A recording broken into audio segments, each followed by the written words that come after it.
arts and math, and obviously she picks up the art end of things at the STEAM Academy. She's been there for, I think, 10 years, if I remember correctly. I hope that was accurate. And I'll be saying a little bit more about the project she actually did with this in just a few minutes. So my name is Rick Brault. I'm at Ashland University. I am a professor of teacher education, and I work with licensing there. So just a little context here with the research, and she's in a Canton City School District. It's a low-income district, ranking about 598 out of 607 in schools, so 607 schools in Ohio. So it's got its challenges, and excuse me, that's part of what led to this project. Let's see, I said it's a STEAM. One of the problems they had was a variety of academic levels. First of all, they're kind of all over the board, but skewing towards a lot of low achieving students, but with especially excessive absences. In her case, that's especially true. So there's several kids in her class that are really just almost dismissed school, especially since coming back in the last year or so from the COVID quarantine at home model. Okay. So 2022-23 was actually their first full year back now since the COVID quarantine started. Okay.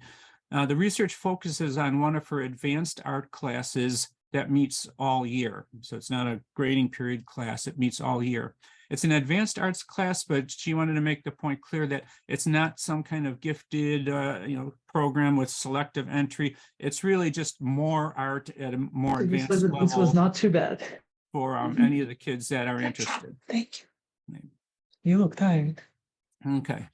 So basically her project is a project-based learning model. Okay. I won't go into that now. I'll just get into more of the actual thing that she's doing. That's a picture of her classroom and her kids. So, and it's kind of all over the place and lots of opportunities and some really interesting art going on there.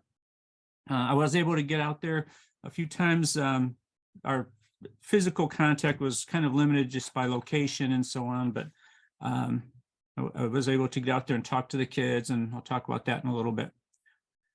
So this unique designs, what this project is, the thing that she wanted to research was an online art store that was created for and by the kids. So what that was, and it was an attempt, partly it was an attempt to engage kids more, get them excited about being in school, give them some other reason beyond just the typical traditional education model that they were used to. So an outgrowth of this is that the kids create works of art, and they created an online store in which they put that artwork for sale in the online store. The kids design the website, they market their products, they have artist statements and little histories with each work of art, explaining why that work of art is significant to them, how they created it, the challenges, and so on. So the kids all work together on each step of this. So they have little committees that do different things with the technology, with the marketing, with the displays, and all those kind of things.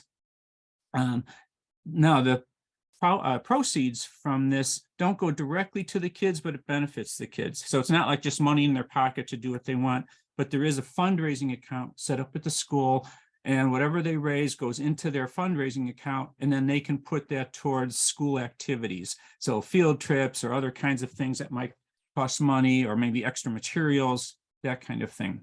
So there is a profit element to this. And it'll be kind of interesting to hear what the kids said about that part of it in a little bit here. I'm not going to go a lot into this, but in the larger project, we were part of my role in this was to talk to her a little bit about some maybe conceptual theoretical grounding. And in the actual full literature review that we're preparing for this, I looked at three categories. One, conceptually, looked at Dewey and his his lab school model, project-based learning, of course, and then aesthetic education, especially as described by Maxine Green, Elliot Eisner, the Lincoln Center Institute, and other places. The developmental factors, there's some real strong support from cognitive science as far as tapping into the kids' familiar schema and all those kind of things. Erickson's levels or conflicts that they work through, and then multiple intelligence theory. And then finally, a more ideological, practical, economic, and for many years, junior achievement, 4-H, and have been using a model kind of like this to engage students in meaningful kind of, things where they create their own businesses and operate them and profit, in some way from those things. So for those of you who aren't familiar with the general model here, for the most part, what it is that, we're paired with the practitioner. I'm acting sort of as a research mentor, I guess, with the jargon and the processes and that kind of thing that she might not be familiar with. But then the research questions are primarily hers. And then I work to kind of refine it and see what she wanted.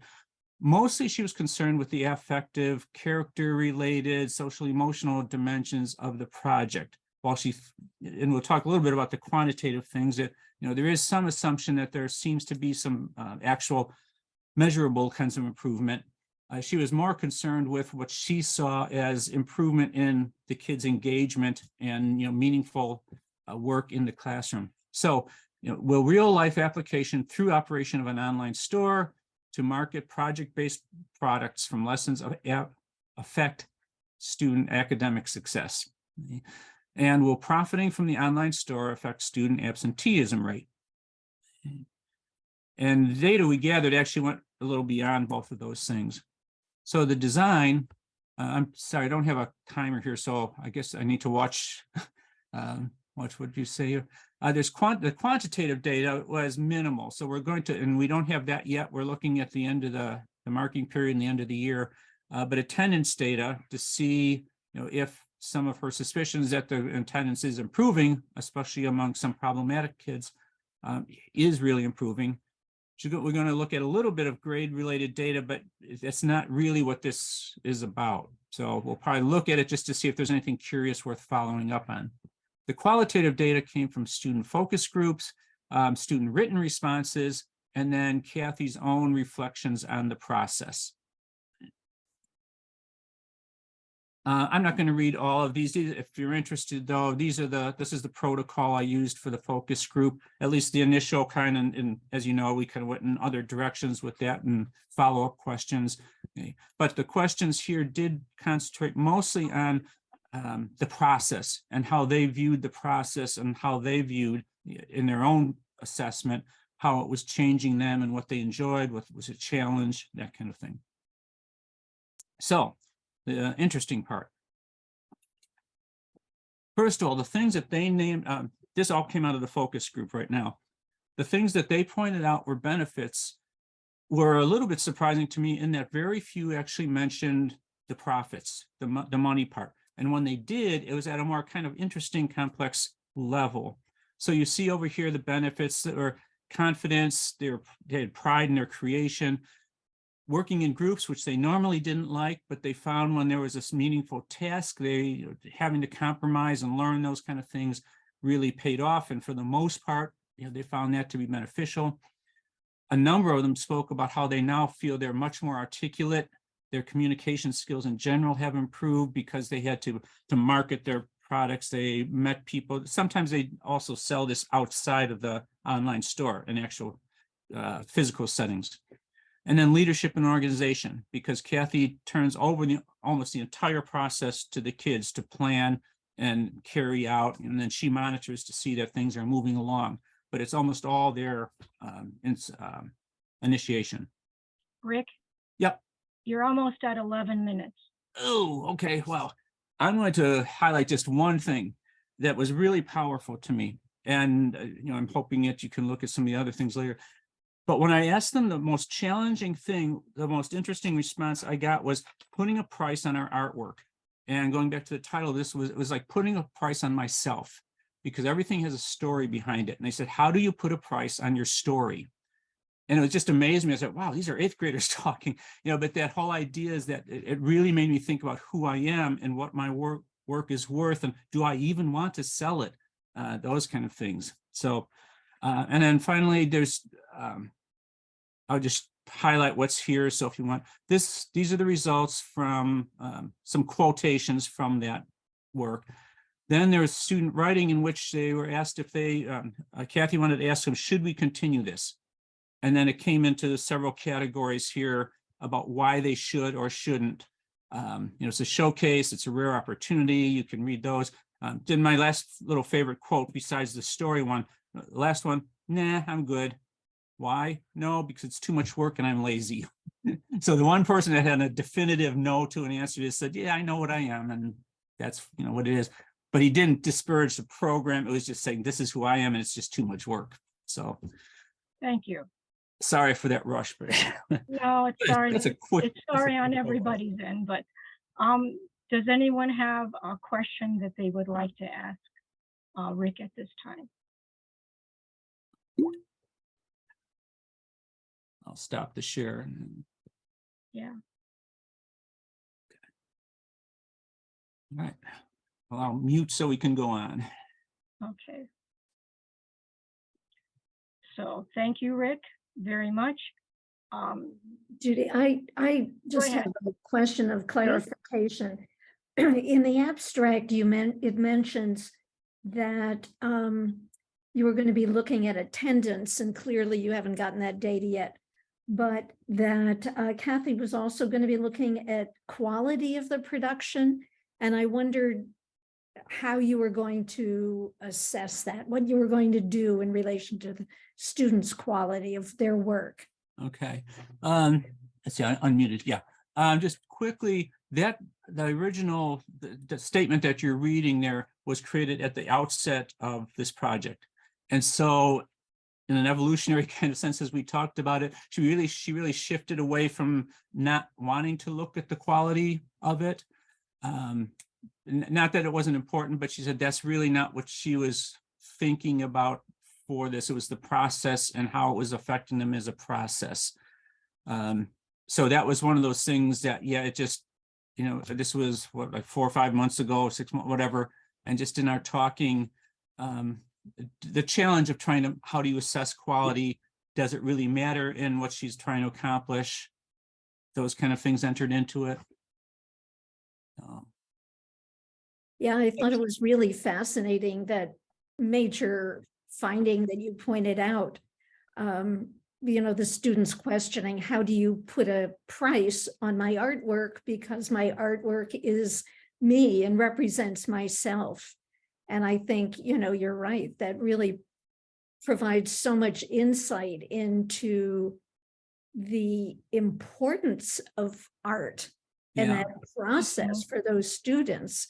That it was not just another project, another piece of homework, that it really represented who they were. And they really had to grapple with this huge question of putting a price on your self-expression. So that was really fascinating to me. And then, real quickly, because it's so important, the person that said this particular quote, there's variations on it, but the one that initially said it, I talked to Kathy afterwards, and I said, wow, this is really, and she said, that's the person that is never at school, and now he's here. And so I was really amazed, because I thought, okay, this must be a gifted child, which maybe he is in some, but I was really surprised. He said, no, he's the one that was the biggest attendance problem and really never said or did anything. So, now, of course, that's one person. So you can't make too broad of a generalization, but that certainly is one person that seemed to make a difference. So yeah, it's fascinating, and it really challenges our definition of gifted too, doesn't it? Yeah, Absolutely. Well, thank you. It was very, very interesting all the way around.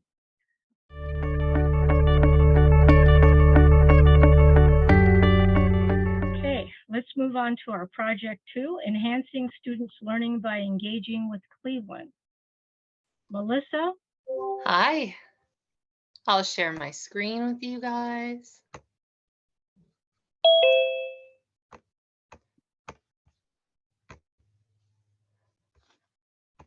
All right, and Jeff, do you want to start us off?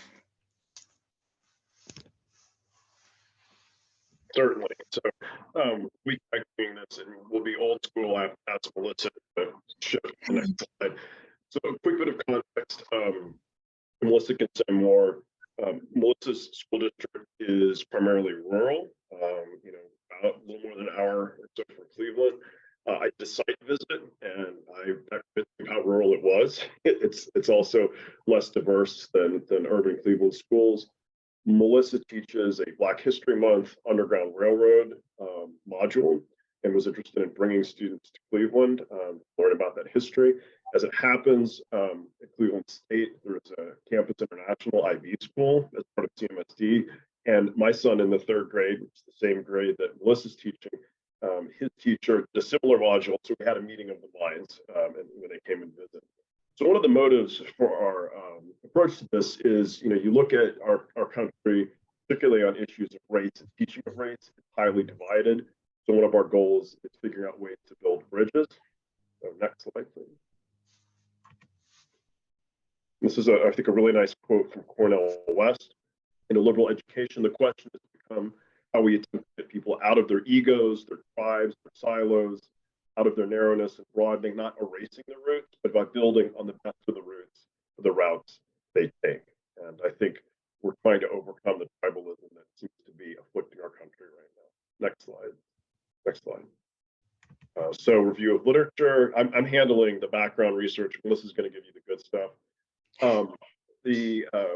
Literature shows something that I think is intuitively resonant, which is that you improve diversity in education, that enhances social cohesion. If you can't mix, school districts and sort of create new student populations, intergroup contact, either in person or by proxy, can contribute to racial trust and racial bridging. So we've enhanced the work in the classroom by a trip to Cleveland and meeting with a diverse CMS. Next slide, please.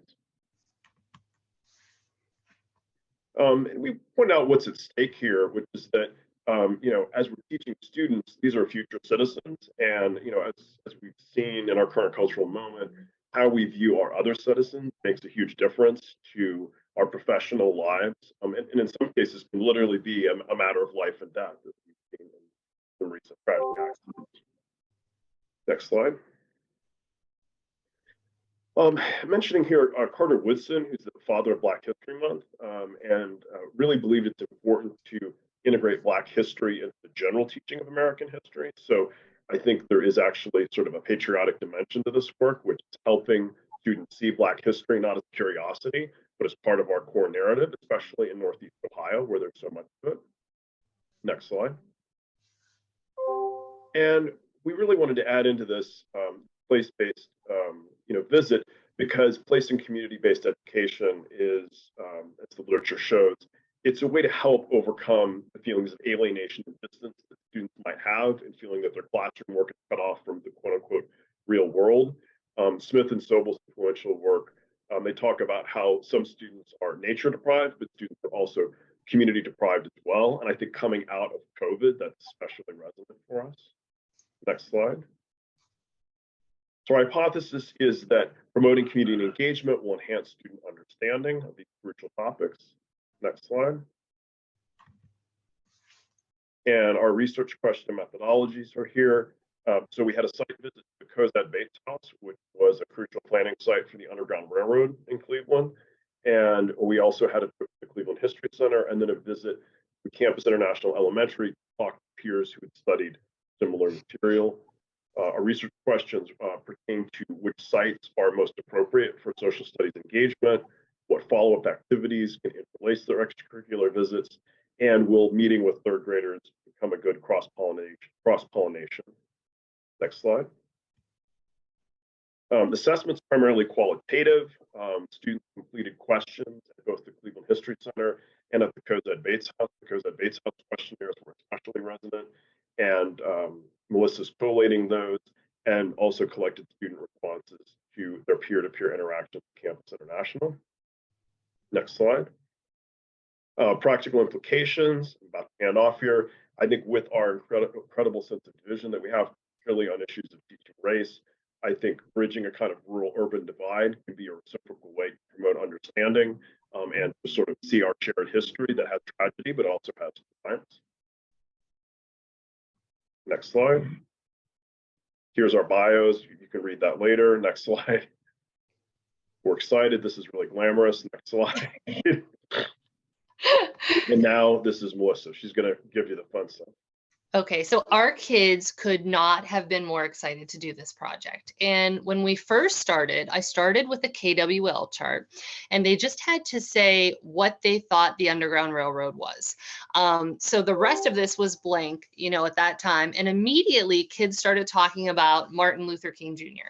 So there was a little disconnect in the time period there. There were quite a few blank ones. They had no idea. A lot of kids guessed that it was a subway, but as you can see, after the learning and the unit and the visits, they were able to not only fill the KWL chart, many also filled the back of the page as well.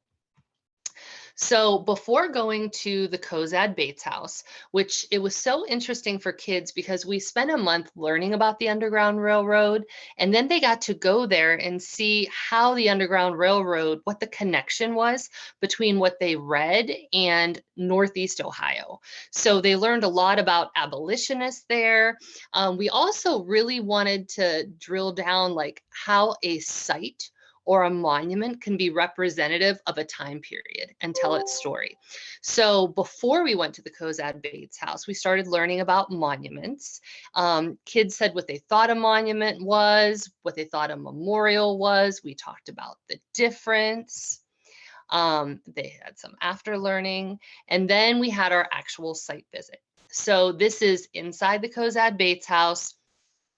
Erin was absolutely phenomenal.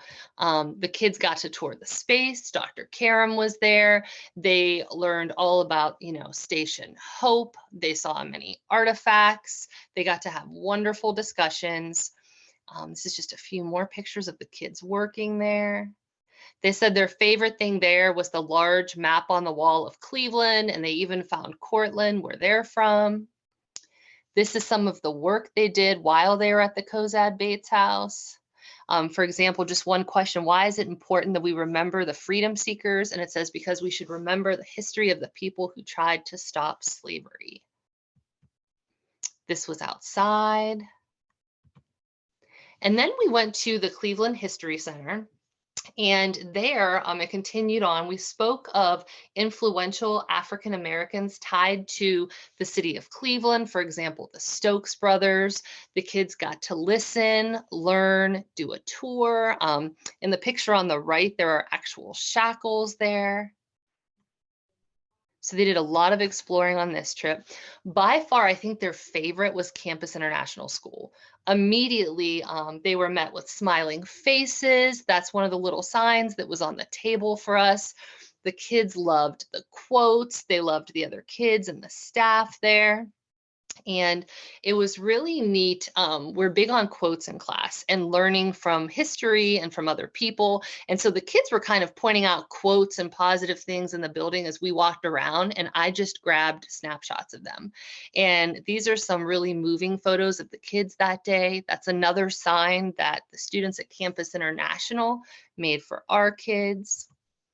And then we got to take a tour, and this was absolutely phenomenal. So we had researched influential African Americans, and the students in this school did as well. So we got to listen to the reports that they were giving, and our students had just done people, but our kids loved their life-size figures. And so here's a little video snapshot.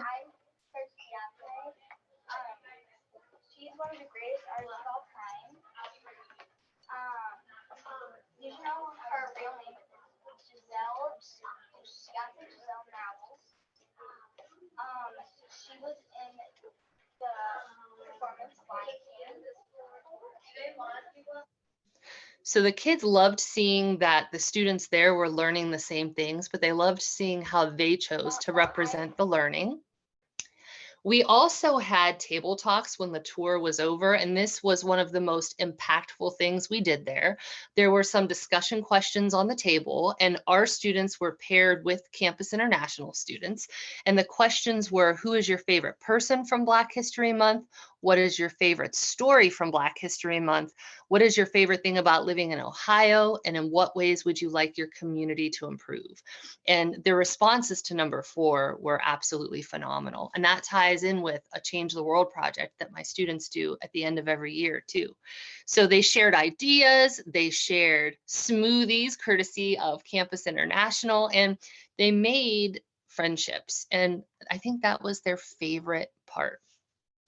This is just another quick snapshot of the day. Thank you for making the time to come. I know it's a long ride, what, like an hour and 15 minutes on your bus? So I bet you some of you are going to close your eyes and take a nap, or maybe close your eyes and think about all the great fun. And then we've got just a few more. I know we're running out of time. So thank you. So this was some of the thinking after, what the most meaningful part of the trip was, how the trip built on other lessons in the classroom. So a lot just said that we were learning about Black History Month, so were the students there. We got to discuss that. The Cozad Bates House, they got to see a representation of what we were reading in a local space. These are just more of their answers.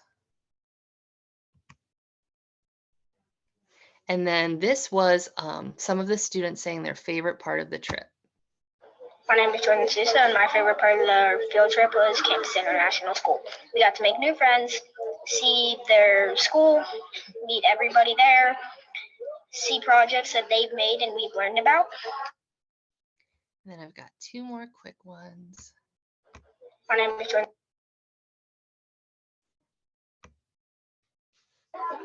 Hi, I'm Ava Sarkas. Today I'm going to be telling you about my favorite part of the field trip that me and my class took to Cleveland. My favorite part was probably the Campus International Schools because you got to be interactive, you got to make new friends, and I just think it was a really nice time there. You get to learn like what other students are learning about and what projects they're doing and some similarities and differences that they have at their school and what they learn. And I think it was a really fun time. You know, you got to make new friends, we got to have a snack. I think it was my favorite part of the field trip. Thank you. Have a nice day. Bye. And our very last one. Hi. Hello, my name is Bryson, and this is my view on the Campus International trip. So it was really cool because it was a huge grand staircase as soon as you walked in. The school was really big. It was really cool because they had a bunch of things about Black History Month in there. The kids were really kind and respectful, and there was a bunch of flags and a bunch of quotes all over the school, and it was really cool. And so I just put this at the end to kind of sum it up. Together, maybe give our children the roots to grow and the wings to fly. And sometimes in districts where there's not much diversity, that just means exposing them to others who are different from themselves and building on the similarities that we share. So I'll stop sharing. Thank you. You're welcome. Thank you very much. Wonderful. Question?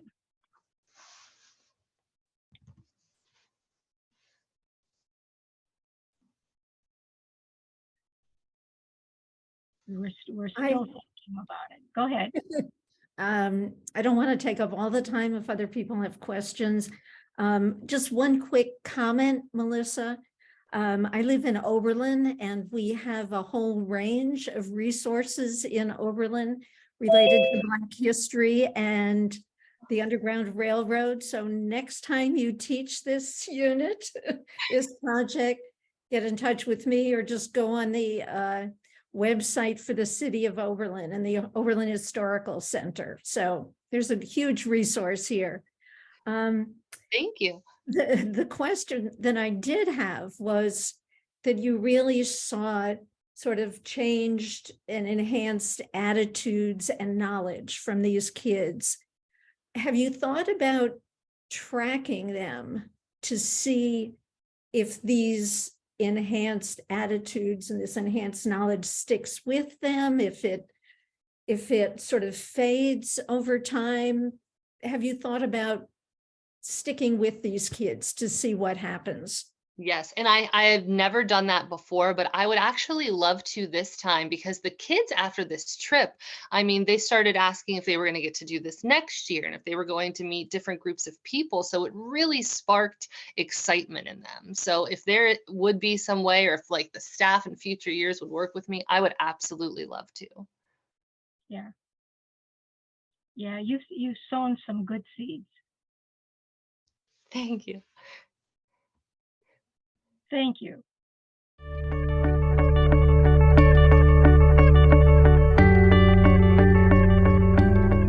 And at this time, we're ready for our project 3, creating and performing class plays and the powerful impact on students' academic growth in reading. And for this, we have Debbie. Looking for Debbie. Can you see the screen? Yes. Yes. All right, so you don't have Debbie. You actually are stuck with just Monica today. But Debbie is a first grade teacher in the Revere district, and we worked on creating and performing class plays and taking a look at student academic growth. And she is going to share a short message with you.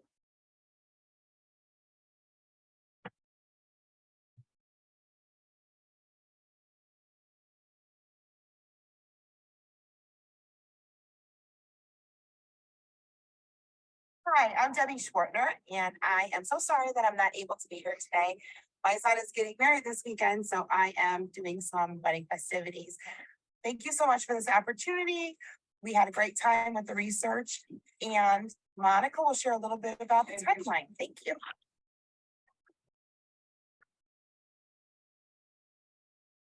Thank you, Monica. All right, so I'm going to do my best, and please know that I was the support person and Debbie did the majority of this work. So we started out meeting and she said, I'm not sure what I want to do, but she said at the beginning of this academic year that the classroom and the whole school community was still feeling the effects of the pandemic. And she said this was the first time she noticed her first graders entering the classroom. Some had not attended preschool. They had limited interpersonal experiences in kindergarten, and they needed support in building relationships and academics. And she felt that they didn't have the strong literacy foundation that they had had before when they came in. So she wanted to conduct this project to examine if writing and performing a class play would positively impact their reading growth in terms of fluency and expression, and further, if it would lead to more positive attitudes towards reading. So we did some work in terms of looking up the literature, and we found that fluency is a foundational skill for reading comprehension. It's the ultimate goal of reading, and that decades of research have provided evidence that repeated text readings improve fluency and subsequently reading comprehension. And we found that there's a reciprocal relationship between positive achievement in reading and children's attitudes towards reading, which makes sense. And then this quote, the impact of fluency as a performing art seemed to be particularly potent with students who struggle in reading and who may lack a desire to engage with texts. So all these pieces of literature together then encouraged Debbie to do more with the class play. And so her research question was, how does creating and performing a class play increase fluency, specifically prosody, and then positive attitudes towards reading? And then the sub question was, how can we utilize theater as a pedagogical tool? So of course it was action research. We looked at 2 quantitative pieces, fluency pre and post assessment. This is what all the first graders are mandated to take, the Cadence oral reading assessment. They take it in January, and then they take it at the very end of May. So we don't have those scores yet.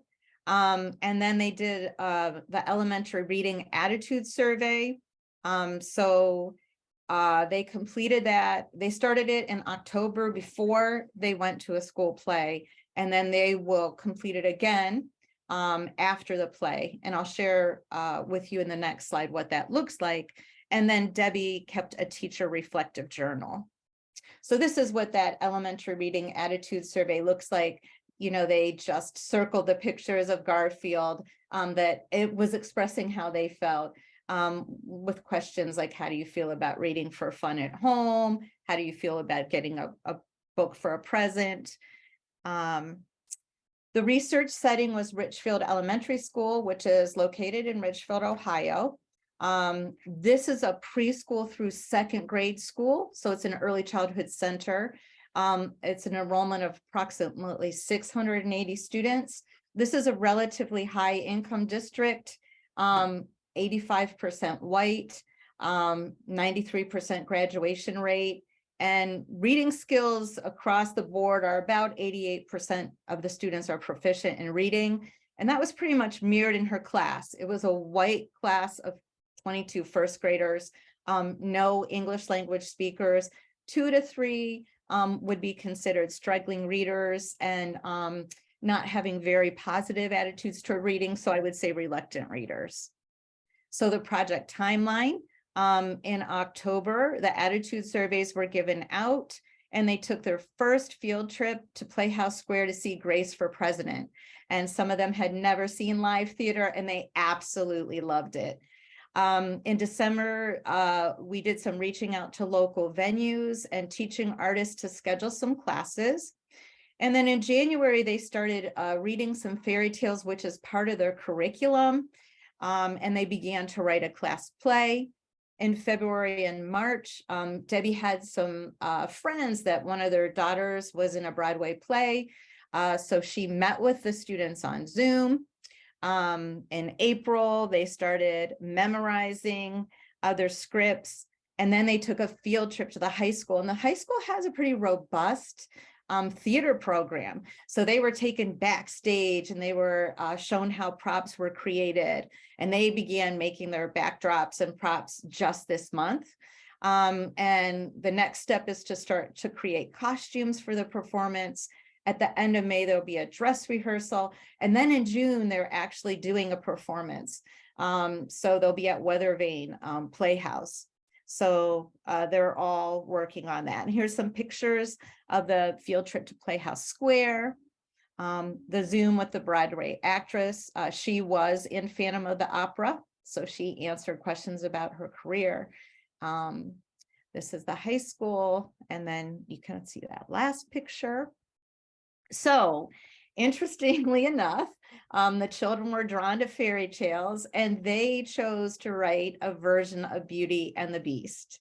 And so the play actually starts with the children being read a story and they all fall asleep and they wake up in a dream sequence and then they do a version of Beauty and the Beast. So that's what they've been working on.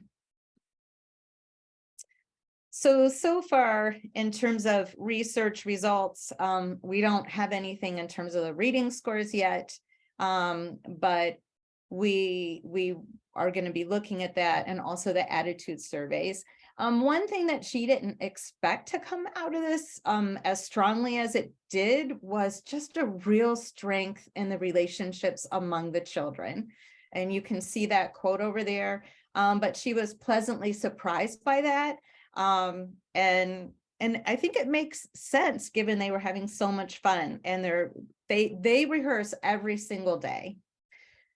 So over here you can see some of the positive attitudes that she has captured. She says, thank you. The first child says, thank you so much for letting us put on the play. It is so much fun. The second one talks about the favorite part of her day being the play, and they like it even more than recess. So they will choose not to go out to recess to work on the play because they love being together so much. And then this last one, I understand he is one of the more reluctant readers, and he says that he got in trouble last night because he had snuck his lines in his bedroom, in his bed to practice. So these are the kinds of things you want to see when we're talking about positive attitudes towards reading. So our conclusions, the teacher observations are providing evidence that Reading attitudes grow in positivity towards the course of study. We'll have results later on that. The classroom community grew stronger, and then we're waiting for our results on fluency scores at the end of May. So this is where we are right now. I can try to answer any questions that you might have, but please understand again that Debbie is the expert here and I'm her support person. Thank you very much. It's very interesting. And at this time, my comments, I'm thinking while everyone is presenting that Rick, with your group, with Kathy, the point that I got out of it was that how important the self-expression for the children is through the art, that it seemed to me that who they are was respected. And I think from my perspective that may be some of the responses that you got that were so positive. And Melissa, just the awareness that your students were starting to really see and that they may carry with them for so long, for me was the joy of your presentation. And Debbie Monica, as a former 4th grade teacher who struggled helping children learn to read, and especially with fluency, that that they were able to gain so much through the plays is just absolutely a highlight. So thank you for that. And I think Dinah, you may have, where are you? I lost you. There you are. Yeah, I just have a few kind of summary comments, and I think I've got a couple minutes. Is that right, Judy? Yes. Okay. Yes, you do. I just wanted to thank and offer real praise for the teachers who are doing this kind of work. I think, especially today, when there is a tremendous amount of teacher bashing going on, this kind of work is absolutely critical because it really showcases you and provides evidence of you as teachers, not just as folks following some kind of script, and not just as consumers of knowledge, but as producers of knowledge. And I think that's absolutely critical and something that we really need to keep in the public imagination when we understand teachers. Particularly, you talked about issues of race, social emotional learning, and those are really hot topics, if I can use that phrase these days. And so you've really ventured out, exploring them in ways that make a lot of sense in terms of your communities and your own classrooms. So I think that was really encouraging. You also really showcased children's resources and abilities. And I think that was also really important. And through your project, you discovered aspects of their giftedness and their resources that you hadn't known before also. And so I think that really came through in your reporting. Even though the first presentation was the only one that used the term real life, all 3 of them really dealt with real life for kids. And I think it was clear that that kind of teaching, not just out of textbooks, but connecting to kids' real lives and their worlds and opening themselves to new worlds, motivates kids, helps their, facilitates their learning. There were just some things that I think we all need to keep in mind, and in terms of where do we go with this kind of research. One point just relates to the question that I posed to Melissa, which is what about longitudinal research? You all had really exciting findings. Do you want to, have you thought about following up and seeing where these kids are next year and the following year? What has been the kind of longitudinal impact of what you're doing? And the other challenge, I think, for all of us who are doing work like this is to be creative when we think about assessments. Assessments carry a lot of weight these days, and you all have certainly moved beyond standard paper and pencil assessments. Teacher observation, student, interviews with children, just a whole range of different kinds of assessment. But I think we all need to really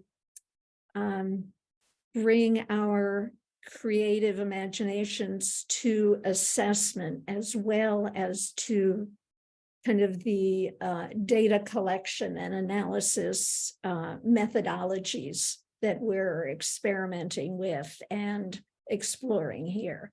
So basically that's all I have to say. And again, thank you and congratulations for doing terrific work.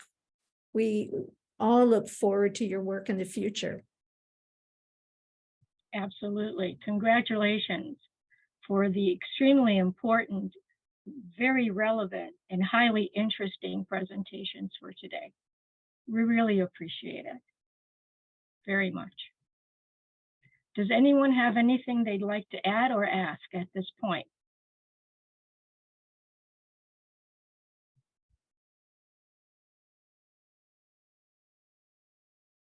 Okay, then.